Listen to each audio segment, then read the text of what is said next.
That day marked the 14th day since our descent onto the planet's surface. Just like the past few days, we set out to collect samples. In fact, over the last 30 years, many samples had been collected from this planet through robots and brought back to Earth. These samples had provided us with enough insight into the conditions here and had made our journey possible. Nevertheless, we wanted to come here with a special ship equipped with a laboratory. This way, we could go to places where robots couldn't reach and collect samples from points they couldn't access. The best part of having a laboratory inside the ship was that we could analyze the samples immediately and make new research decisions based on the results. Yesterday, when we came across germanium, which is in the same group as the carbon element in the area we were working, we were very upset that this region had not been previously explored, and we shared our idea with Earth. With their approval, today we decided to focus on the hills in that area. These hills were different from many other places we had seen on the planet.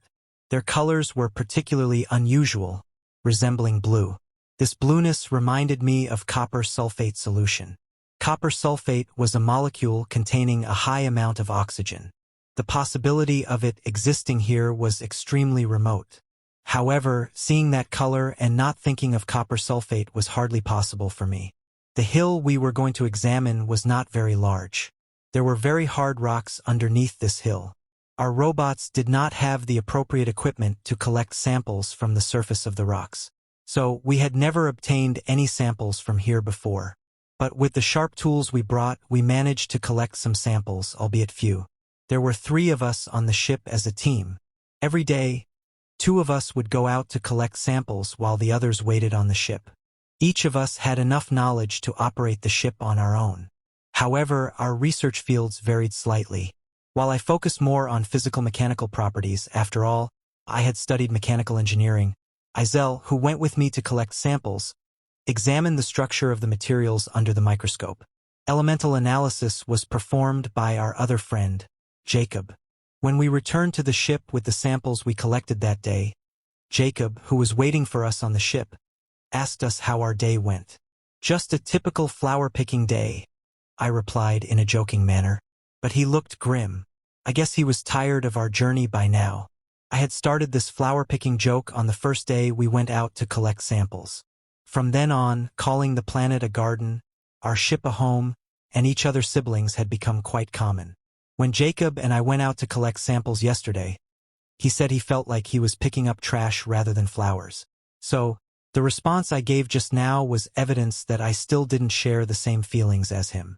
This must have been bothering him additionally. Today was his day off. On days off, tasks such as cooking, organizing waste, and arranging social activities were done. Jacob left us to take care of these tasks. After Izel and I had taken care of all the necessities from the garden to the house, we started working with the samples. I was measuring and noting values such as density, color intensity, and physical durability. Izel, on the other hand, was observing the pieces she collected under the microscope and taking photographs. She was examining the 3rd sample when she began to mutter strangely. My attention was distracted. I raised my head from my own measurements and started watching her. She noticed me looking at her and we made eye contact. She had a strange look on her face. It was as if someone had played a bad joke on her. She was looking at me with that expression. I got a little scared. She pointed at the sample with her eyes. I looked at the microscope camera showing the sample. Except for its color, I hadn't noticed anything particularly special about it. She pointed to a spot with her finger. It seemed like something was moving there. I increased the magnification of the microscope to get a closer look. I couldn't understand what I was looking at. "A cell," she said. "What?" I exclaimed so loudly that Jacob came over. "What's going on? You scared me," he complained. "So, it's an autonomous living system that we can call a cell in terms of Earth knowledge. Most likely, it's dying," Izel continued. "Since it evolved in an oxygen-free atmosphere, the environment inside the ship was not suitable for it, of course," she added. Jacob was confused. I, on the other hand, was in shock, fear, and excitement. After understanding the situation a bit, Jacob verbalized what was on all of our minds. "So, did we kill it?" We were undecided about whether to inform Earth or not. We didn't have a live organism in our hands at the moment. The sample we had was lifeless at the moment. Rather than pondering whether to inform Earth or not, we thought it would be appropriate to make a quick decision. I said, "We should immediately go out to collect more samples." They agreed. This time, Jacob accompanied me. Isel continued to examine the samples she had.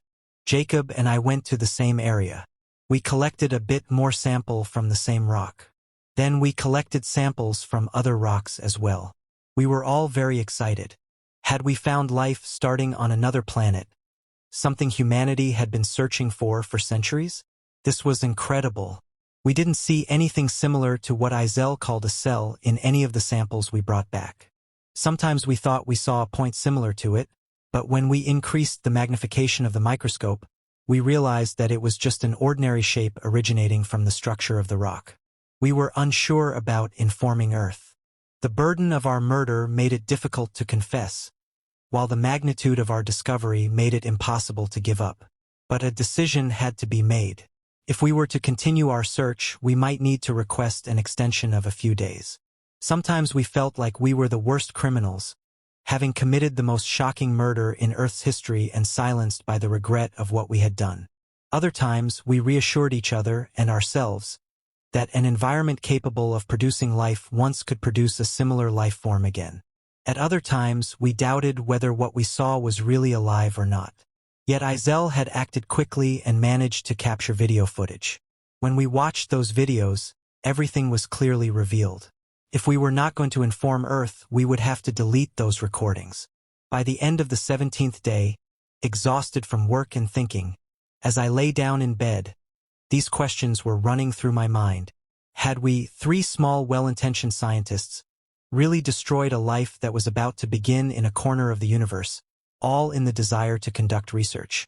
What were the chances that the first single-celled organism sprouting on an extraterrestrial planet would be found in one of the samples we collected?